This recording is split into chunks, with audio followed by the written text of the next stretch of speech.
يعطيك العافية مسام. تسأل عن الحديث السؤال الأول ما المتصل. عرفت ما هو بالنسبة الحديث المتصل لجدي بالسند. الشيخ محمد علي رحمة الله عليه، رويت عنه كثيرا من كتب الحديث، أكثر كتب الحديث ما شاء الله. هي نعم سمعتها منهم، مثلا سمعت منه الصحيحين والموطأ والسنن الأربع والمستدرك الحاكم ومسند الإمام أحمد والسنن البيهقي والسنن الدارقطني والسنن الدارمي وبعض المسانيد مثل مسند الطيالسي ومسند المسدد وعبد بن حميد، منتخب مسند عبد بن حميد وغيرها من المسانيد. تسأل عن تريد أي حديث بالإسناد؟ طيب نريد حديثا بالإسناد.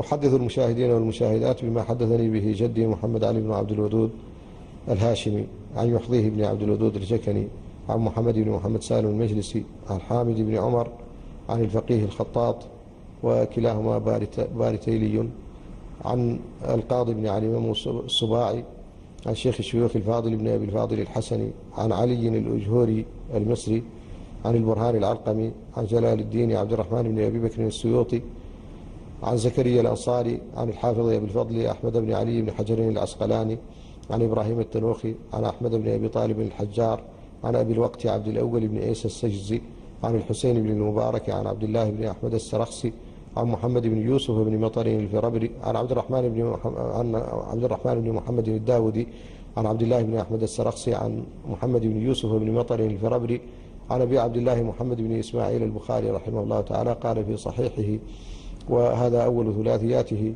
حدثنا المكي بن إبراهيم قال حدثنا يزيد بن أبي عبيد عن سلمة بن الأكوع أن النبي صلى الله عليه وسلم قال: من يقل علي ما لم أقل فليتبوأ مقعده من النار. هذا الحديث بين البخاري فيه وبين رسول الله صلى الله عليه وسلم 3 أشخاص، هم المكي بن إبراهيم ويزيد بن أبي عبيد وسلمة بن الأكوع.